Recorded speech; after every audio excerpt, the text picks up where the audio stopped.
Welcome back to TechDaily.ai. I'm David. And I'm Sophia. Okay, so before we get into the absolute storm that is brewing in Washington today, I have a quick message for you. And it really is a storm. Oh, it is. You can sponsor this podcast for just $25. Your message will be featured across major platforms like Apple Podcasts, Amazon Music, Spotify, and more. If you're interested, visit TechDaily.ai to get started today. All right, message delivered. Yep. Now, on to that storm. So if you glance at the headlines this morning, it's Wednesday, January 21st, you might have seen a little blurb about a vote. A vote happening today in a U.S. House panel. Regarding something called the AI Overwatch Act. Which, I mean, on the surface, it sounds like the most boring kind of administrative housekeeping you can imagine. Right. It sounds like paperwork. But when you actually start to peel back the layers on this one, it becomes pretty clear this is not just procedure. No, not it. This is a high-stakes power struggle over who holds the keys to, the most powerful technology on Earth. It really is. And the fascinating part, the thing that makes it so gripping, is that this isn't happening between Democrats and Republicans. No. This is creating this messy but incredible civil war inside the Republican Party itself. That's the part that really got me. You just don't see this kind of internal friction spill out so publicly. So let's unpack it. What is actually going down on Capitol Hill today? So the main event is a vote in the House Foreign Affairs Committee. They're voting on a bill that was introduced by Representative Brian Mast. A Republican from Florida. Exactly. And the bill is called the AI Overwatch Act. That name, Overwatch, it's doing a lot of work there. It implies supervision, right? A second set of eyes. It does. And the mechanism of this bill is designed to do just that. It wants to fundamentally shift power away from the executive branch. Meaning the president. Meaning the president, and sort of claw some of that power back over to the legislative branch, to Congress. Which is a huge structural change. Yeah. I mean, historically, trade, export controls. That's the president's turf. It is. The White House pulls those levers. But this bill challenges that directly. It would give the House Foreign Affairs Committee and the Senate Banking Committee a 30-day window. And in that window, they'd have the power to review, and this is the crucial part, potentially block licenses for exporting advanced AI chips. So they're installing a veto button on the president's desk. A kill switch, basically. Now, this isn't for all exports everywhere. It's specifically targeted at China and, other designated adversaries. And Mast has been pretty clear about the goal. Very clear. He was quoted saying the whole point is ensuring cutting-edge AI chips cannot be used by the Chinese military. Okay, so that seems like a pretty standard national security argument. Don't give the other team your best stuff. Yeah. That's usually a bipartisan slam dunk. So why is it so controversial? Why is he pushing this now? That is the multi-billion-dollar question. This bill didn't just appear out of thin air. The catalyst, the spark that really lit this fire, was a very specific decision by President Donald Trump. What did he do? He recently greenlighted shipments of Nvidia's H200 AI chips to China. The H200s. Okay, let's pause on that because the distinction is so important here. To most people, a chip is a chip. Right. But in the AI world, the difference between these models is like the difference between a bicycle and a fighter jet. That's a great way to put it. The H200 is a monster. It's the engine behind so many of the big language models. And that decision to let them be sold to China really angered Representative Mast and others who just think these chips are too dangerous to share.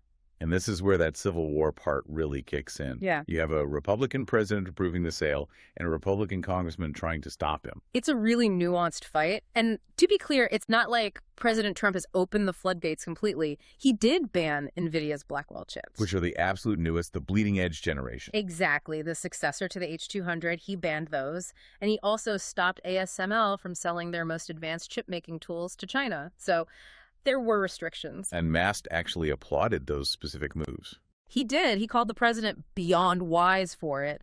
But this fight is specifically about the H200 model. Mast's stance is basically, you can tell him to sell H200 chips to China if you want. I advise the opposite. So it's a disagreement on where you draw the line. Yeah.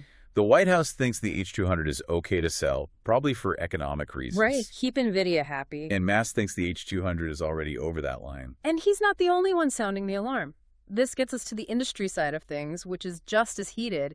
You have to talk about Dario Amodei. The CEO of Anthropic, a huge player, a major competitor to OpenAI. He was at Davos just yesterday. Yeah, and you know how CEOs usually talk at Davos? Very careful, very diplomatic. Lots of corporate speak. Not Amodei. He didn't mince words at all. He called shipping these chips a big mistake. He actually said, I think this is crazy. Crazy. That's really strong language for a CEO talking about government policy on a world stage. He went even further. He used this analogy that I think just perfectly frames the whole debate. He said, and this is a direct quote, "It's a bit like selling nuclear weapons to North Korea." Wow. Okay. Yeah. That is a heavy comparison. It is. It completely changes the conversation. He is literally equating computing power silicon chips with munitions, with WMDs. That is the core of the whole security first argument.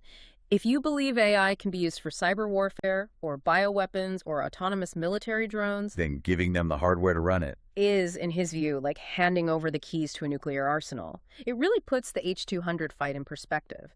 If you see them as just fast computers, blocking the sale hurts American business. Right, bad economics. But if you see them as nuclear components, then selling them is just madness, no matter the profit. But as we said, this is a civil war. So there has to be a very loud, very powerful opposition to this bill. And it is coming from inside the House, literally and figuratively. We have to talk about the AI czar, David Sachs. Okay, David Sachs, he's very close to the administration, a big voice in tech and politics. He's not happy. Not at all. And his pushback isn't just about the economics. He's pushing a narrative that this entire bill is a coordinated attack on President Trump's authority. A conspiracy theory, basically. Well, he's publicly endorsing some very specific allegations. He reposted a claim on X from a user called Wall Street Mav. What was the claim? The claim was that this AI Overwatch Act is being orchestrated by never-Trumpers and former Obama and Biden staffers, that they're all working together to undermine the America First strategy. So they're framing it not as national security, but as political sabotage. Exactly. And the post got personal. It specifically accused Dario Amodei, the Anthropic CEO, of hiring former Biden staffers just to push this issue. Did Sachs write that himself? No, he just reposted it, but his own comment on the repost was one word. Correct. Correct. So a pretty definitive endorsement. Did Anthropic respond to that? They declined to comment. But the accusation is out there now. Sachs is painting this picture of tech CEOs and the establishment conspiring to tie the president's hands. And it wasn't just Sachs. Laura Looner also weighed in. Right, the conservative activist. She called the bill pro-China sabotage disguised as oversight. Wait, let me get this straight. She's calling a bill designed to stop exports to China.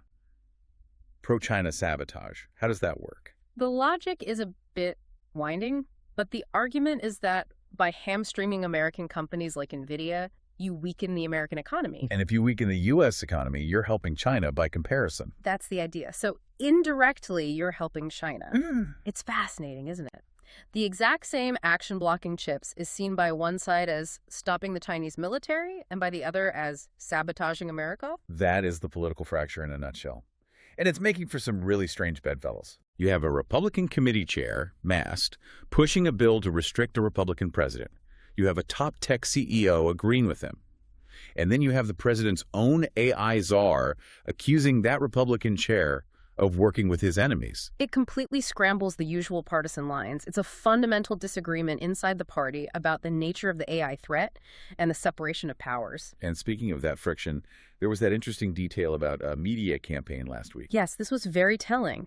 A source mentioned there was a coordinated media campaign launched against the bill last week. The goal was to kill it before it even got to a vote. And how did that go? It seems to have had the opposite effect. The source said the odds of the bill passing actually went up after the campaign. The classic Streisand effect in politics. You yell about something so loudly, people start wondering why you're so afraid of it. It suggests the pressure campaign may have backfired in the committee. Members might feel they're being bullied and vote yes, just to assert their independence. So that brings us to today. The vote is happening. If it passes committee, what's next? Is it law? No, not even close. This is just the first hurdle. If it clears the committee today, it still has a long, long road. Walk us through the steps. Step 2, it has to pass the full House of Representatives, never a guarantee. Step 3, it must pass the Senate. Which is also involved. Right. The Senate Banking Committee gets review power, so they have a stake. If it clears all that, we get to step 4. And this is the most ironic part. The signature. The signature. To become law, it has to be signed by the president. So, President Trump would have to sign a piece of legislation that specifically limits his own power. That is the catch. Why would he ever do that? Politically, his hand might be forced. If the framing becomes so heavily about stopping the Chinese military, refusing to sign could make him look weak on China. He'd be in a bind. Yeah. Veto it, and they'll say he's protecting sales to the Chinese military. Sign it, and he loses authority. Precisely. It puts the White House in a very tough spot. And that's why this committee vote is so critical. If it dies here, the problem goes away for the president. If it gets out, the momentum starts to build. It's a high-stakes game of chicken, played with the world's most advanced technology. And billions of dollars in revenue for companies like Nvidia are on the line. Their H200 is a massive product. Losing the Chinese market for it would be a huge blow. It feels like everyone is just holding their breath, waiting to see what happens in that committee room today. I think that's right. The stakes are just incredibly high. You know, listening to all this, the sabotage accusations, the nuclear analogies, the fine-grained distinctions between a Blackwell and an H200, it just strikes me we are in completely uncharted territory here. We are. We're trying to apply these 20th century political structures to tech that's evolving faster than we can even write the laws. Right. By the time this bill could even pass, will the H200 still be the chip we're worried about? That's a huge concern. Tech moves exponentially. Bureaucracy moves. Glacially. And it brings us back to Amodei's point. If he's right, and this is a nuclear level threat, can we afford that glacial pace? But if Sachs is right, and this is just political sabotage hurting our own industry, can we afford to strangle our tech sector out of fear? It's a balance of risk that nobody seems to agree on. And today, a small group of politicians is going to try and decide that balance for everyone. Well, we will be watching the results of that vote very closely. It's not every day you see a policy vote that feels like a plot point from a techno thriller. Absolutely. Okay, just to recap for everyone before we go. What we're watching today is a battle between national security concerns championed by Representative Mast, Anthropic's CEO and executive trade strategy, defended by the Trump administration. And it all centers on one specific piece of silicon, the H200, and whether selling it to China is good business or, as Amodei put it, just crazy. The result could really determine whether Congress gets to grab the steering wheel on AI policy or if the president keeps his foot on the gas. What's the final thought you want to leave people with? I keep coming back to that quote from Amodei. It's a bit like selling nuclear weapons. It raises a big question for me. If AI chips are truly comparable to nuclear weapons, can our existing political structures even handle the speed of this technology? Or are we essentially watching a 20th century government trying to regulate a 21st century arms race? A sobering thought to end on. We're watching this unfold in real time. Thanks for listening, everyone. We'll be back with updates as soon as that vote comes in.